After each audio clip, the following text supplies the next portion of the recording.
5 seconds.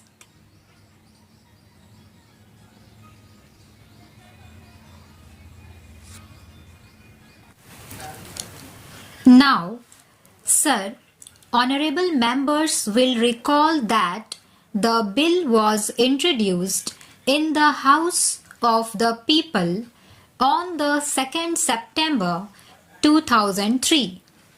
It has had a long history and in one form or another, it has been before the public since the end of 1949. In the statement of objects and reasons, the various stages through which the bill has passed since 1946 have been summarized, and I need not recapitulate on this occasion the circumstances in which the then Government of India took the decision in early 1946 to initiate an inquiry into the reform of our company law. I would remind honorable members that between 1946 and 1948, the entire field of company law was carefully reviewed by two distinguished company lawyers who were appointed to recommend the broad lines on which the present act should be revised.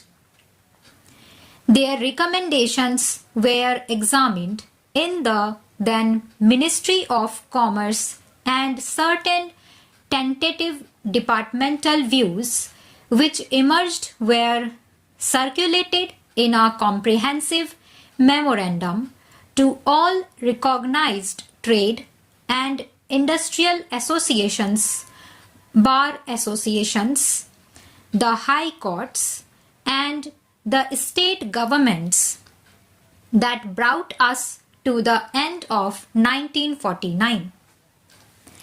Many representations on this memorandum were duly received from chambers of commerce, trade and industrial associations, state governments, and the general public.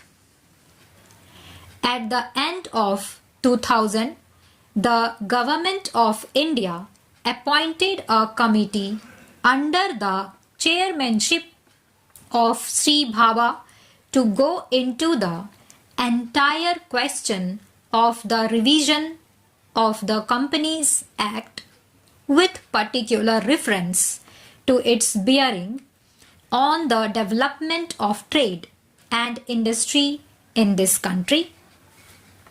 This committee examined a large number of witnesses in many parts of the country and submitted its report in March 2002.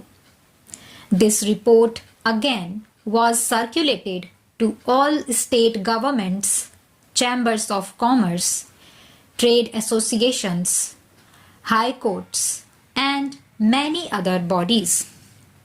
At the same time, a special officer was appointed in the Department of Economic Affairs, Ministry of Finance, to examine the report in the light of the views received from the interested public and to submit proposals to government for the revision of the present act.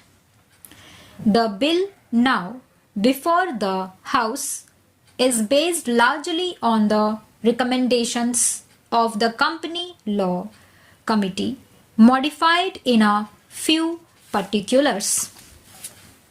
Honorable members will notice that so far as public relations go, the bill has covered adequate ground.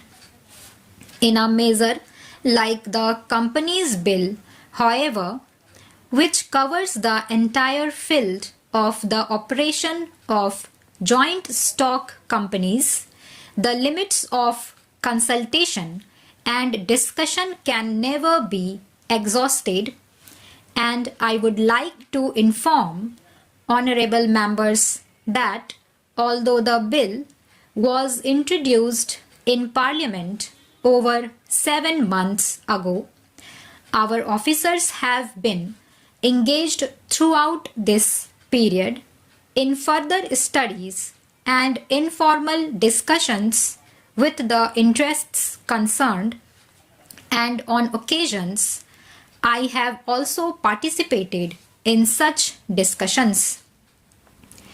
I have also given some further thought to some of the issues arising out of the bill, and I propose at the appropriate stage to bring before the Select Committee any changes in the provisions of the bill which seems to be worthy of consideration in the light of this further examination.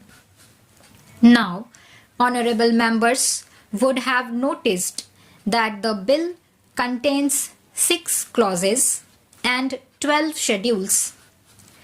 I think it is properly one of the longest legislative measures in recent legislative history. But its size might be regarded as misleading unless I make a few comments. The bill is both, one must remember, a consolidating and a amending measure. As mentioned in the Statement of Objects and Reasons, this is the first opportunity which has occurred since 1923 for the consolidation of the Companies Act.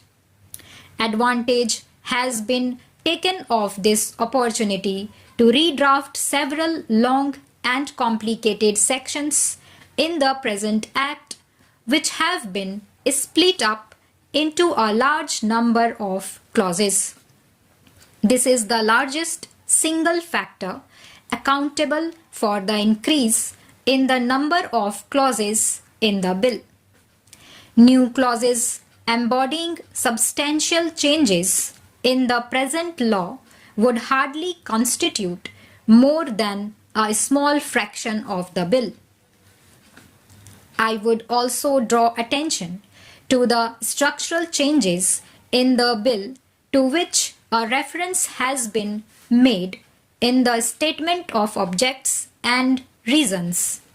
The redraft of the bill and the rearrangement of the existing chapters in the Companies Act in a more logical order have, I think, resulted in a noticeable improvement in the form of the bill, and I hope will facilitate better understanding and appreciation of the scheme. I wish that the Act which came into effect long ago was implemented properly. I know that the Minister here is very earnest in implementing it, but unfortunately his colleagues at the state level are disappointing him. Unfortunately, no steps have been taken for trimming or toning up the administration at the state level and at the district level. They have to be taken immediately. Stop.